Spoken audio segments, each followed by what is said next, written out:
वरुथिनी एकादशी व्रत कथा। धर्मराज युधिष्ठिर बोले, हे भगवान, मैं आपको नमस्कार करता हूँ।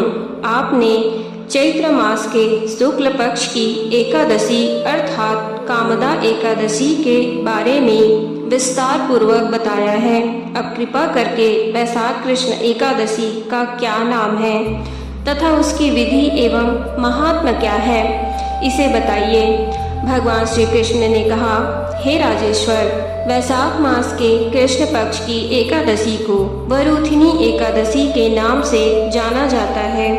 यह सौभाग्य देने वाली है, सभी पापों को नष्ट करने वाली है तथा अंत में मोक्ष देने वाली है। प्राचीन काल में नर्मदा नदी के तट पर मांधाता नामक राजा राज्य करते थे।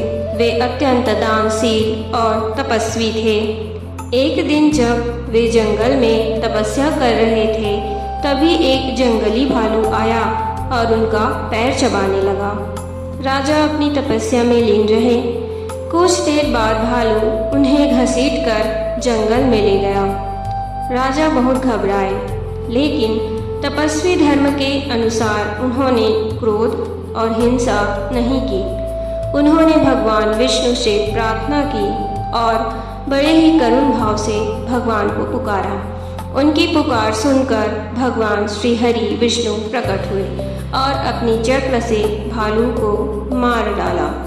लेकिन तब तक राजा का पैर भालू खा चुका था। राजा बहुत दुखी हुए।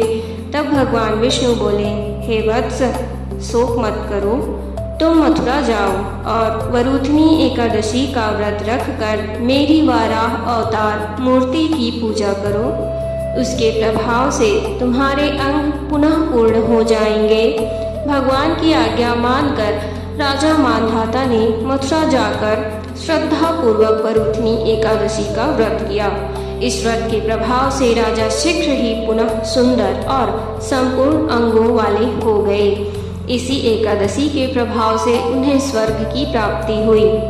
जो भी व्यक्ति भय, कष्ट या पाप से पीड़ित है, उसे वरुथिनी एकादशी व्रत रखकर भगवान विष्णु का स्मरण करना चाहिए। इस व्रत से समस्त पापों का नाश होकर मोक्ष मिलता है। जय श्री हरि।